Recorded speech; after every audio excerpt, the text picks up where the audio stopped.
फूल की खुशबू भी वहीं तक फैलती है जहाँ तक हवा बहती है, लेकिन एक इंसान की नेकी और अच्छे कर्म की महक सर्वत्र फैलती है। अच्छे हों या बुरे, कर्म लौट कर आते हैं। आप जैसे कर्म करते हैं, आपको भी वैसा ही फल मिलता है। इसलिए जब आप दूसरों के लिए दिया जलाते हैं तो यह आपके रास्ते को भी रोशन कर देता है। सर्वप्रथम आपका स्वास्थ्य है, जो आपके लिए सबसे बड़ा उपहार है। इसी प्रकार संतोषी व्यक्ति सबसे बड़ा धनी है और इंसान का सबसे बड़ा संबंधी उसकी वफादारी है। आपके दुश्मन आपको इतना नुकसान नहीं पहुंचाते जितना नुकसान आपको आपके नकारात्मक विचार पहुंचाते हैं।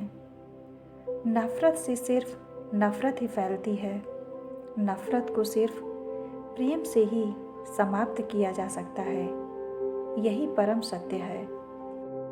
लोहे को कोई और नहीं बल्कि उसके खुद की जंग ही नष्ट कर सकती है। उसी प्रकार इंसान को कोई और नहीं, उसकी नकारात्मक सोच ही उसे नष्ट कर सकती है। पानी को कोई भी कसकर पकड़ नहीं सकता, वो हाथ से छूट ही जाएगा। पानी को बहने दिया जाए तो वो खुद ही अपना रास्ता बना लेगा। इसी प्रकार जब परिस्थितियाँ आपके विपरीत हों और कुछ भी समझ में नहीं आ रहा हो, तो सब कुछ शांत होकर समय पर छोड़ दो। जब समय आएगा तो आपको खुद ही मार्ग मिल जाएगा। व्यक्ति चाहे कितना भी गोरा क्यों ना हो, लेकिन उसकी परछाई हमेशा काली ही होती है।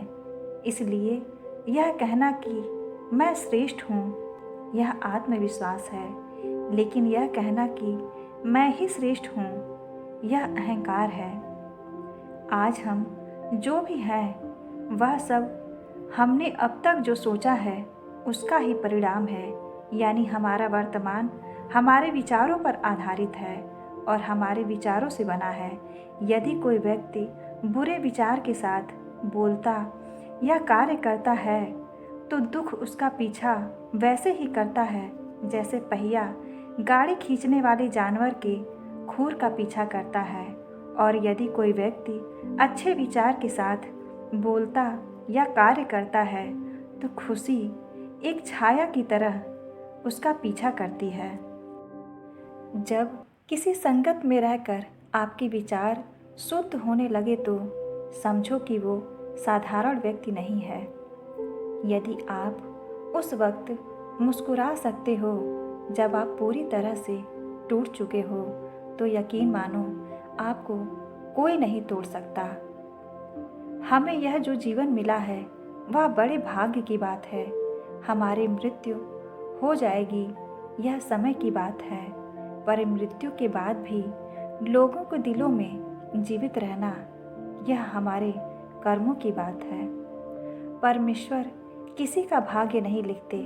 हमारी सोच, हमारे कर्म और हमारा व्यवहार ही हमारा भाग्य तय करता है। इच्छाओं का कभी अंत नहीं होता। आपकी एक इच्छा पूरी हुई नहीं कि दूसरी इच्छा जन्म लेने लगती है। वाणी की धार चाकू से भी तेज होती है, जो बिना खून बहाए घाव करती है। आप चाहें कितनी भी किताबें पढ़ लें, कितने भी अच्छे प्रवचन सुन लें, उनका कोई फ़ायदा नहीं होगा जब तक कि आप उनको अपने जीवन में नहीं अपनाते। भविष्य के बारे में सपने देखकर अभी से मत उलझो। भूतकाल के समय को याद करके पछताने से अच्छा है अपने वर्तमान में खुश रहो। खुश रहने का सबसे अच्छा तरीका यही है। वाणी और पानी दोनों में छवि नज़र आती है। पानी स्वच्छ हो तो चित्र नज़र आता है और वाणी मधुर हो तो चरित्र नज़र आता है।